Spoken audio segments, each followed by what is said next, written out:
가치론의 대표 철학자 R.F. 페리라는 분이 네 가지 면에서 가치를 주장을 했습니다. 첫 번째는 물질적 가치입니다. 사람들은 물질적 가치를 소중하게 여긴다는 거예요. 어쩌면 절대적이라고 말할 수도 있을 겁니다. 사람의 가치를 평가할 때 그 사람 돈이 얼마 많으냐, 뭐가 이렇게 확 느낌이 오죠. 돈 많으면 그 사람을 가치 있게 생각한다는 겁니다. 돈 많으면 대접받고 돈 없으면 대접받지 못하는 것, 요즘 시대의 모습이죠. 이게 물질적 가치라는 겁니다. 두 번째는 신체적 가치입니다. 여자는 얼굴이 예쁘면 가치가 높아집니다. 그래서 젊은 사람들은 그런 예쁜 여자를 여신이라고 이야기를 해요. 그래서 여신이 강림했다, 이런 식으로 그 예쁜 것에 대해서 굉장한 가치를 둡니다. 그래서 여성들은 예뻐짐에 굉장히 많은 투자를 하죠. 남자들은 품이 있어 보이면 사람들에게 호감을 주게 됩니다. 자, 이런 것, 외모는 큰 가치가 있다는 겁니다. 지금 이 페리라는 분의 이야기예요. 세 번째는 정신적 가치입니다. 얼마나 예술성이 있느냐, 얼마나 학식이 깊은가, 말을 하는 데에 참 품위가 있고 어떤 감동을 주느냐, 이런 것들이죠. 이런 사람들이 높이 평가받고 또 인정을 받는다는 겁니다. 네 번째는 인격의 가치입니다. 의미를 추구하는 것을 말합니다. 사람이 어떤 꿈, 어떤 목적을 가지고 있느냐, 똑같은 인생을 살면서 의미 있는 삶, 목적이 분명한 삶을 가지는 사람은 높이 평가를 받는다 라는 것, 이게 이 가치론 철학의 이야기입니다. 이 세상 사람들은 이 네 가지를 기준으로 삼는 것 같아요. 물질, 신체는 외모죠. 외모, 정신, 인격. 이거를 가지고 사람을 평가를 합니다. 자, 이런 기준을 가지고, 이게 세상적인 기준이지만 이런 기준을 가지고 오늘 본문에 나오는 여인을 한번 평가를 해보겠습니다. 11절 말씀을 봅니다. 18해 동안이나 귀신 들려 앓으며 꼬부라져 조금도 펴지 못하는 한 여자가 있더라. 자, 이 여자에 대해서 어떻게 평가를 할 수가 있습니까? 물질적으로 본다면 18년 동안 병으로 인해서 투병 생활하면서 있는 것 다 써버린, 이제는 더 이상 돈도 없는, 무가치하죠. 신체적인 기준으로 보면 등이 꼬부라진 사람입니다. 볼품이 없습니다. 정신적인 기준으로 보면요, 귀신 들려서 앓고 있는 사람이에요. 어떤 호감이 있습니까? 인격적인 기준으로 보면 병 속에서 하루하루 겨우 살고 있습니다. 꿈을 생각할 여유가 없어요. 전혀 무가치한 세상적인 기준, 가치론 철학으로 봐서는 정말 쓸모없는, 정말 평가조차 할 수 없는 그 여인. 그러면서 실제로 사람들과 함께 살고 있지만 무관심 속에서 잊혀진 채로 살아가고 있는 이 여인. 그런데 예수님은 이 여인을 어떻게 평가할까요? 예수님은 이런 여인을 귀하게 여기세요. 이게 오늘 본문의 내용입니다. 도대체 예수님은 어떤 기준을 갖고 계시기에 이런 여인을 귀하게 여기시는가? 여러분, 예수님의 평가 기준을 따라서 살아야 될까요? 세상의 평가 기준을 따라서 살아야 될까요? 예수님께서 생각하는 부분을 따라서 살아야 될까요? 세상이 말하는 부분을 따라서 살아야 될까요? 오늘 본문이 그 이야기를 해주는 거예요. 자, 첫 번째, 예수님께서 높이 평가하셨을 때에 그게 사실은 공감 가운데서 만들어지거든요. 그래서 예수님은 도대체 무엇을 공감하고 있을까? 어떻게 공감하고 있을까에 대한 것이 오늘 설교의 내용입니다. 예수님의 공감은 첫 번째로 관심입니다. 관심. 10절 말씀을 보면요, 예수께서 안식일에 한 회당에서 가르치실 때에 18해 동안이나 귀신 들려 앓으며 꼬부라져 조금 더 펴지 못하는 한 여자가 있더라. 우리가 이렇게 성경을 읽으면 이게 어디에 초점이 있는지 모르는데 이제 원문을 가지고 그대로 직역하면 이제 이렇게 돼 있어요. 그런데 예수께서 안식일에 한 회당에서 가르치고 있었다. 11절에는 보라 이렇게 나와요. 보라 한 여인이 거기 있었다 이렇게 나와요. 지금 이 구절에서 초점이 누구에게 있습니까? 여자에게 있는 거예요. 그 여인이 어떻다는 그 이전에 한 여자가 예수님의 눈에 확 들어왔다는 겁니다. 이 여인은 대단한 사람입니까? 그렇지 않습니다. 18해 동안이나 귀신을 앓고 있었고 꼬부라져서 조금 더 펴지 못하는 사람입니다. 이 사람은 18년 동안 귀신이 들려서, 우리 한글 성경은 귀신이 들렸다라고 말하는데 사실은 이 단어는 질병의 영에 잡혀서 뭐 이렇게, 질병의 기운에 잡혀서 뭐 이렇게 번역하는 게 더 좋을지 몰라요. 그 질병이 그의 몸을 주장하기에 계속 아픈 가운데 있습니다. 병의 모습을 보니까요, 꼬부라졌다라는 단어가 겹쳐진이란 뜻이에요. 이게 뭔가가 겹쳐져 있는, 이제 꼬부라졌는데 어떻게 상체와 하체가 겹쳐져 있는 뭐 이런 의미로 이 단어를 쓰고 있습니다. 제가 오래전에 그 TV에서 세상에 이른 일이 뭐 그런 프로 있잖아요, 그죠? 거기에 어떤 할머니가 나오는데 그분은 이게 완전 90도로 꼬부라졌어요. 펴지를 못해요. 그래서 지팡이를 짚고 이렇게 사셔요. 그 냉장고를 열어도 위에가 보이지를 않아요. 길을 걸어도 위에가 보이지를 않아요. 참 그분 보니까 어떻게 저렇게 살지? 근데 아마 이 여인은 그 할머니 90도보다 더 겹쳐졌다고 말하니까 더 꼬부라져 있는 그러한 여인이라는 겁니다.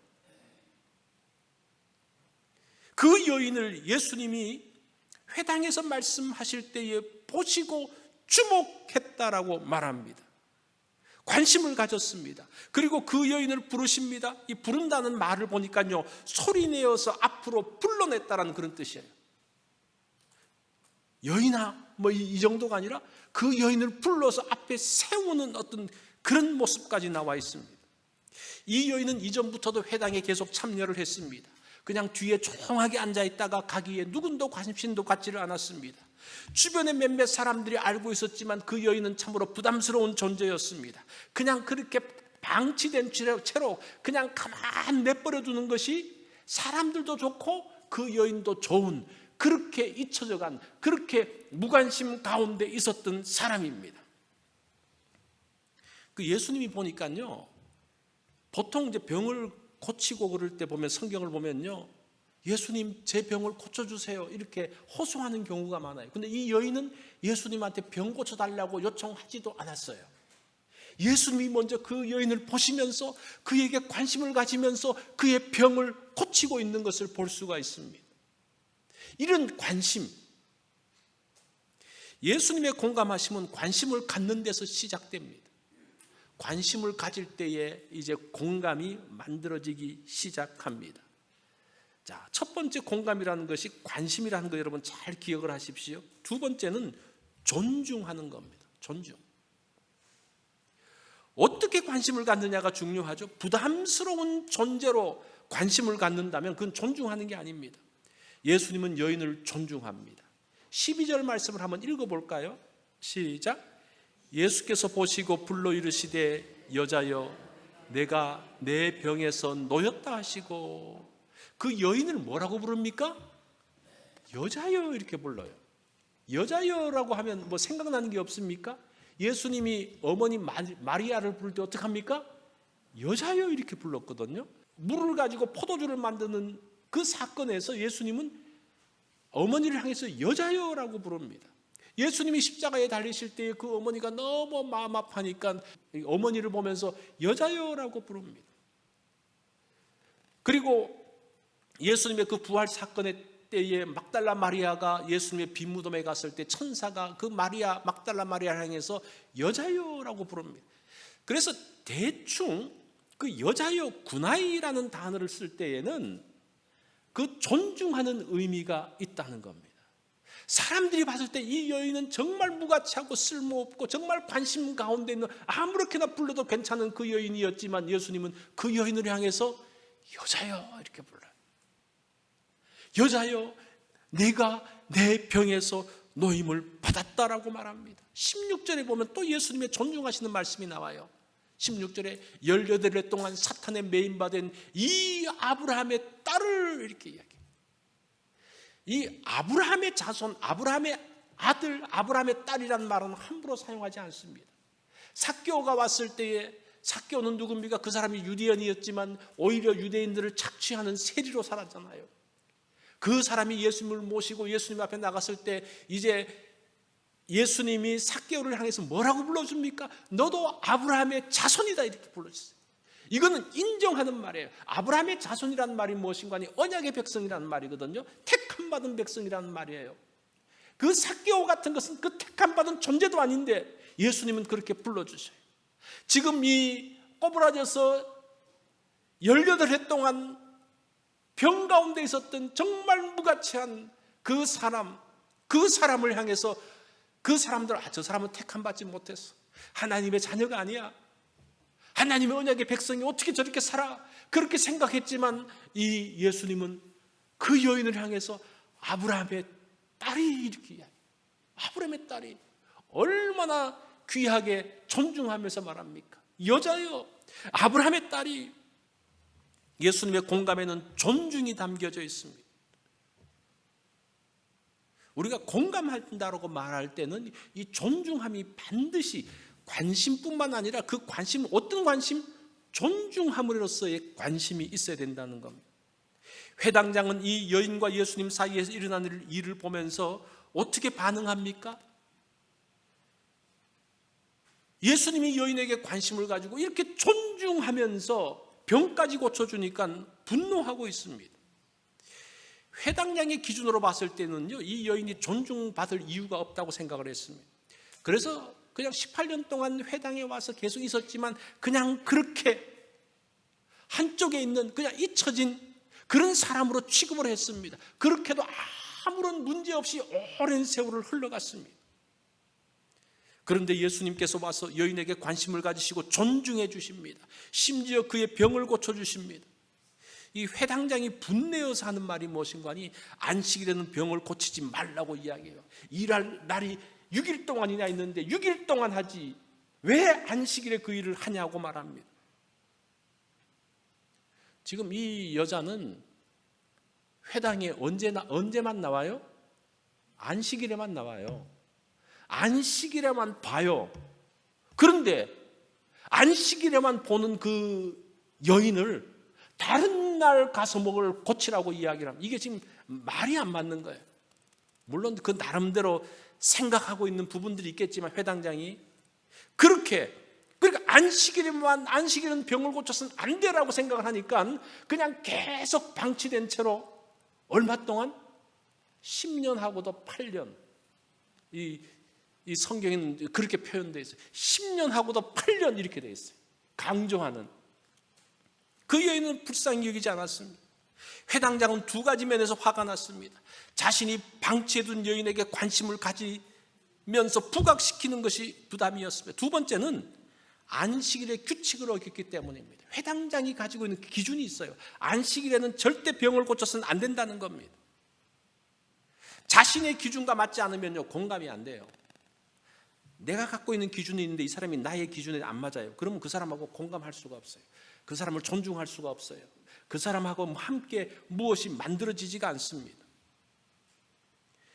18년 동안 꼬부러진 가운데 살았던 이 여인이 병에서 회복된 것이 본인의 식구가 아니더라도 그 옆에 보는 것만으로도 얼마나 기쁩니까? 그죠? 얼마나 기쁘고 모든 사람들이 다 기뻐하는데 이 사람은 기뻐하지 못해요. 왜냐하면 자기 기준에 안 맞기 때문에. 이런 문제들이 있죠.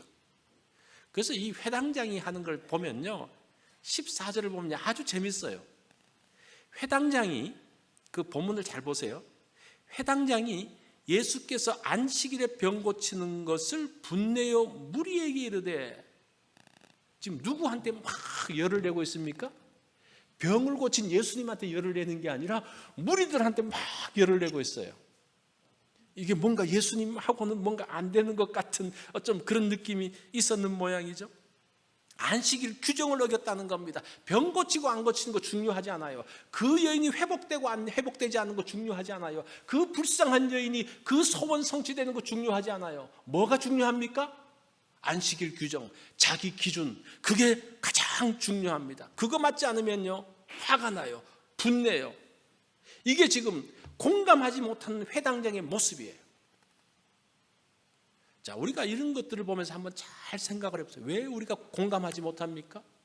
왜 그 사람이 불쌍함에도 불구하고 우리의 마음을 주지 못합니까? 이런 이유예요. 미국으로 건너온 청교도들도 아주 무자비한 주일 성수 제도를 시행했습니다. 그 안식일의 그 기준을 가지고 주일 성수를 시행했습니다. 1650년 뉴헤이븐에서 제정된 법을 보면요, 청교도들이 만든 법인데 도둑질한 사람에 대해서, 특별히 주일날 도둑질한 사람에 대해서 엄벌에 처합니다. 그래서 주일날 도둑질하다가 잡히면요, 한쪽 귀를 잘라버려요. 두 번째 걸리면 다른 귀를 잘라버리고, 세 번째는 사형을 시키는 게 그 당시의 법이었습니다. 왜 세 번째 사형인가?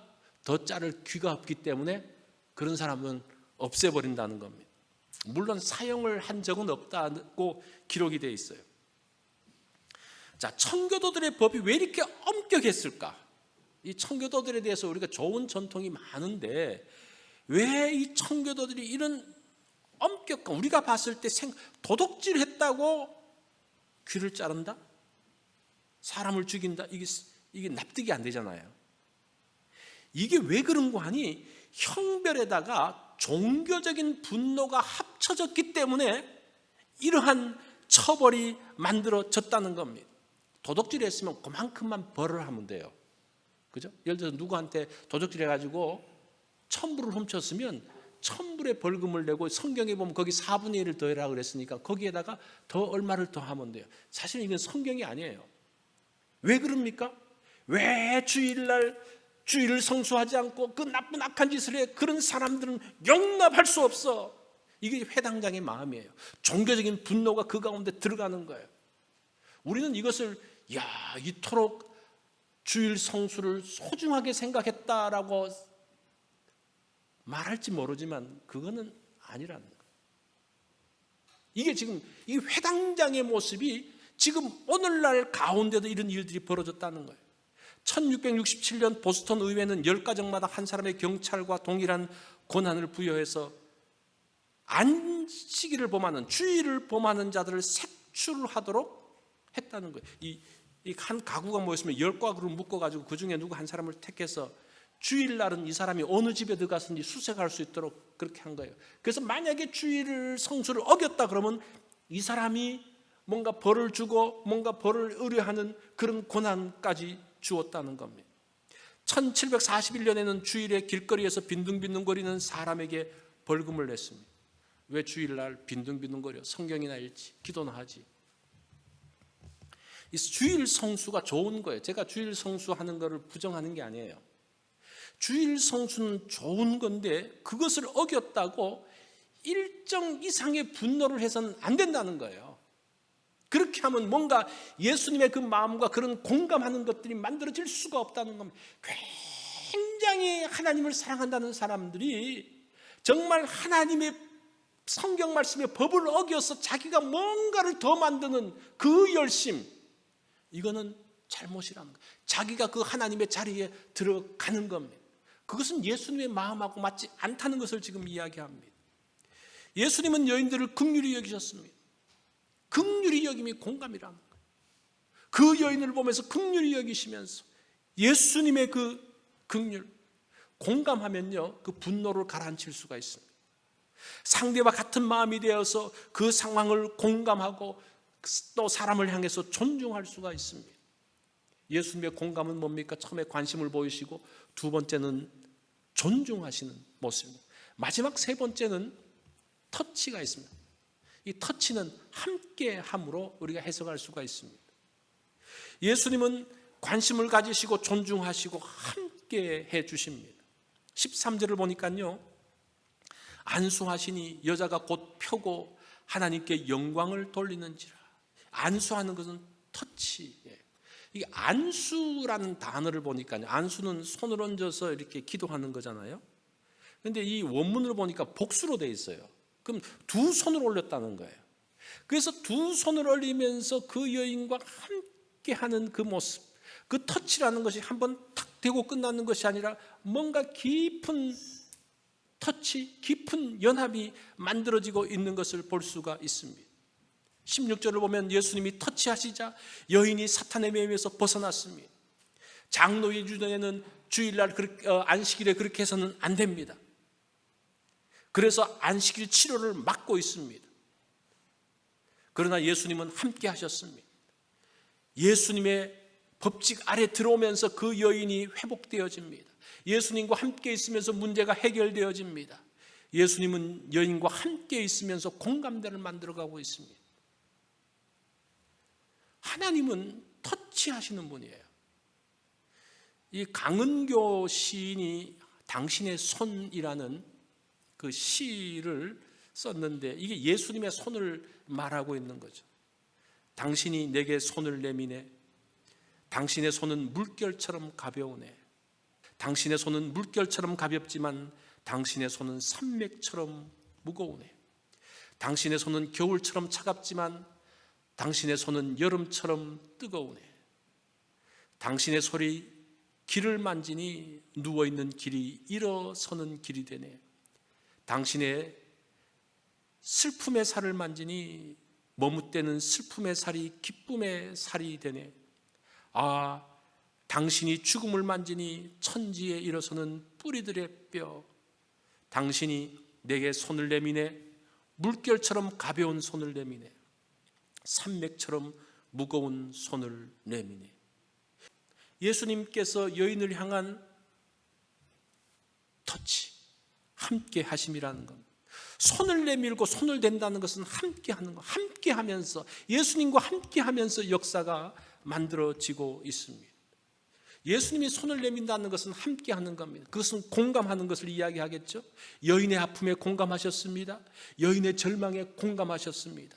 여인이 오랫동안 그 기간 동안의 외로움에 공감하셨습니다. 예수님의 공감하심이 그거예요. 예수님은 우리의 아픔에도 공감하십니다. 우리의 절망 가운데도 공감하십니다. 우리의 그 문제 가운데서 힘들어하며 있었던 그 시간들도 공감하시며 함께 하시는 분이라는 겁니다. 히브리서 기자는 이것을 이렇게 말씀을 해요. 히브리서 4장 15절을 보면 우리에게 있는 대제사장은 우리의 연약함을 동정하지 못할 리가 아니요. 이걸 조금 더 쉽게, 쉬운 성경은 이렇게 되어 있습니다. 우리의 대제사장은 우리의 연약한 부분을 알고 계십니다. 우리의 연약한 부분들, 우리가 힘들어하는 부분들, 우리의 아픔들을 아시는 주님, 그 주님이 우리와 함께 하신다는 겁니다. 우리에게 터치하시는 거예요. 이 여인은 사람들에게 무가치 않은 사람이었습니다.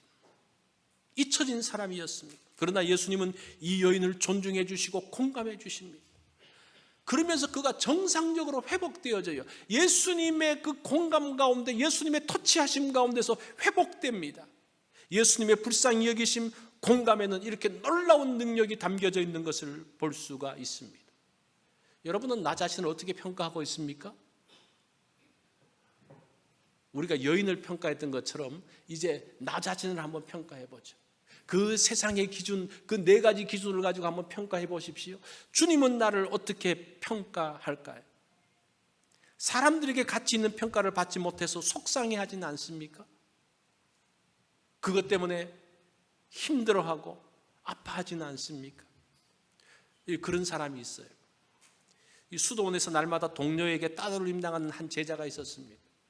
시리에 빠진 그는 어느 날 수도원장을 찾아가서 상담을 요청합니다. 선생님, 저는 견딜 수가 없습니다. 동료들이 나를 따돌리는데 아무래도 저는 비천한 존재인 모양입니다. 죽고 싶어요. 조용히 듣고 있던 그 원장님이 벽장에서 문을 열더니만 한 주먹만한 돌을 하나 주면서 말합니다. 이 돌이 얼마나 가치가 될 것 같냐? 그 제자가 그 돌을 보니까 돌이 뭐 무슨 가치가 있긴, 그러면서 잘 모르겠는데요. 그러면 이게 얼마나 가치 있는지 너 한번 알아보라. 그러면서 이 돌을 줬습니다. 이 제자가 이제 내려가서 시장 바닥을 돕니다. 처음에 채소 장사에 가서 묻습니다. 이 돌 가치가 얼마나 될까요? 그러니까 이 채소 종작하는 말이, 예끼 사람아, 돌이 무슨 가치 있다 그래? 갖다 버려.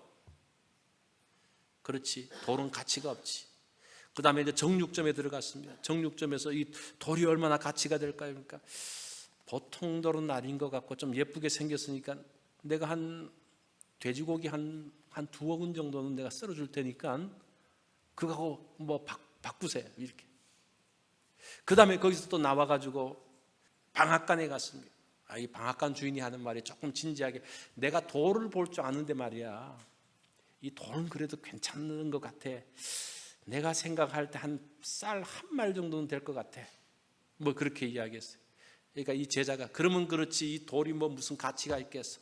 근데 돌아올라 그러다가 뭐 이제 보석상이 있기에 그냥 또 생각 없이 그냥 여기까지만 갖고 가자 그러면서 그 보석상에 들어가서 이 돌이 얼마 될 것 같습니까? 그러니까 이 보석상 주인이 보더니만, 언뜻 보더니만 뭔가 심상치 않은 기운을 느끼면서 한번 정밀 검사를 해보자는 거예요. 그러면서 정밀 검사를 하고 탁 나오더니만 이 사람이 부들부들 떨면서 이야기합니다. 당신이 받고 싶은 금액이 얼마요? 얼마를 부르든지 내가 다 주겠어. 이 돌은 희귀한 보석이요, 부르는 게 값이요. 알지 못하는 사람들이 그 한테 가가지고 아무리 이게 얼마나 가치 되냐 물어봤자 하나도 안 된다 그래요. 우리가 왜 상처받아요? 내 가치를 그 사람한테 평가를 하라고 그러니까 그 정도밖에 평가를 안 받고, 그 평가를 받고 힘들어하고 아파하고 절망하고. 왜 우리 그렇게 삽니까? 우리가 누굽니까? 하나님의 자녀잖아요. 하나님의 아들이고 하나님의 딸이고, 그 가치는 예수님이 평가를 해야지. 엉뚱한 데 가가지고 가치를 평가받고 난 다음에 내가 어떠니, 내가 뭐 잘못됐니 뭐 그러면서 낙심하고. 우리의 평가는 누가 해주는 겁니까? 전문가가 해야 되는 거. 전문가. 그 전문가가 누굽니까? 나를 만드신 분이 전문가예요. 나를 만드신 분이 어떻게 평가하는지를 알아야 되는 거예요. 진정한 가치를 아는 사람을 만날 때에 비로소 나의 정확한 가치가 나오는 것을 알 수가 있습니다. 이 여인은 다른 사람들은 물론이고 자기 스스로도 자신을 포기한 사람입니다. 내가 봐도 그렇죠. 사람들이 봐도 손가락질하죠. 그런 사람이 임자를 만났습니다. 전문가를 만났어요. 예수님이 평가를 해주십니다. 예수님의 평가가 나옵니다. 여자여, 당신은 하나님 아브라함의 딸이요, 택함 받은 백성이요, 하나님의 소중한 딸이요, 하나님의 형상이 당신 속에 있어. 그러면서 그 속에 있는 하나님의 형상을 활성화시킵니다. 그러면서 일그러진 육체가 하나님의 형상으로 회복되고 있는 거예요. 이거예요, 이거. 이런 거를 새 창조라고 그럽니다. 새 창조. 지금 우리 가운데 새로운 창조가 어떻게 새로운 창조가 만들어집니까? 그 가치를 인정해 주면서 그 가운데서 새로운 에너지가 만들어지기 시작하는 거예요. 우리가 늘 갖고 사용하고 있는 그 스마트폰 있잖아요, 그죠? 그 여러분 얼마나 쓴다고 생각하세요? 5%도 못 쓸걸요? 그러면서 막 그런데 그거를 알면요, 놀라운 것들이 이 속에 있는 거예요. 그걸 뭐 비전문가가 그걸 쓰니까 그냥 그 가운데 있는 거예요. 나도 비전문가니까 나를 보면서 내 기능이 어느 정도인지 알지 못해요. 거의 한 1%, 2%. 그 과학자들이 그렇게 이야기하더라고요. 사람의 기능 1, 2%밖에 작동을 안 한대요. 모른대요. 그 잠재력을 모른대요. 그것을 하나님이 아시고 알려주시는 거예요. 우리의 그 귀한 것들을 알려주시면서 활성화시키는 거예요. 그러면서 그 모든 형상들이 회복되어지고 온전케 되어지는 그러한 모습들을 보게 됩니다. 그게 예수님의 만남, 예수님의 그 공감하심으로 만들어지고 있는 것을 보게 됩니다. 우리가 성경을 보면요, 우리의 죄가 예수 그리스도에게 전가되면서 우리가 의롭게 되었다 그래요. 그렇죠? 우리의 죄가 예수님께 전가되면서 우리가 의롭게 되었어요. 이거는 잘 알아요. 그런데 여러분, 중요하게 알 게 무엇인가 하니, 그것만, 죄만 전가된 게 아니라 예수 그리스도의 의가 우리에게 전가되어져서 우리가 의로운 사람이 되어져요. 이 두 가지가 함께 가야 돼요. 죄만 나간 것이 아니라 예수 그리스도의 의가 우리 가운데 들어오면서 의로운 사람이 되어지는 거예요. 그것이 뭡니까? 하나님의 형상의 회복이에요. 이게 새 창조예요. 새 창조. 이게 구원받은 백성들로서의 그 깨우치는 겁니다. 예수 그리스도의 의, 예수 그리스도의 의로운 삶, 그게 의예요. 예수 그리스도의 의가 전가된 거예요. 그게 뭡니까? 예수님의 의는 사람들과 공감하시는 거예요. 그 인간들을 보시면서 긍휼히 여기시는 거예요.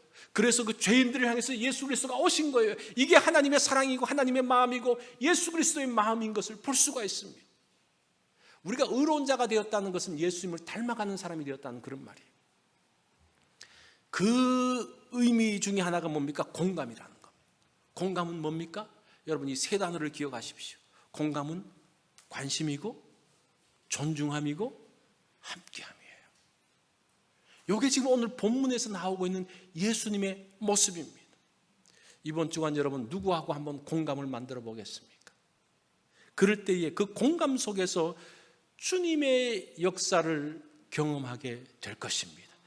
이것이 오늘 이 본문을 통해서 우리에게 주시는 말씀입니다. 우리 기도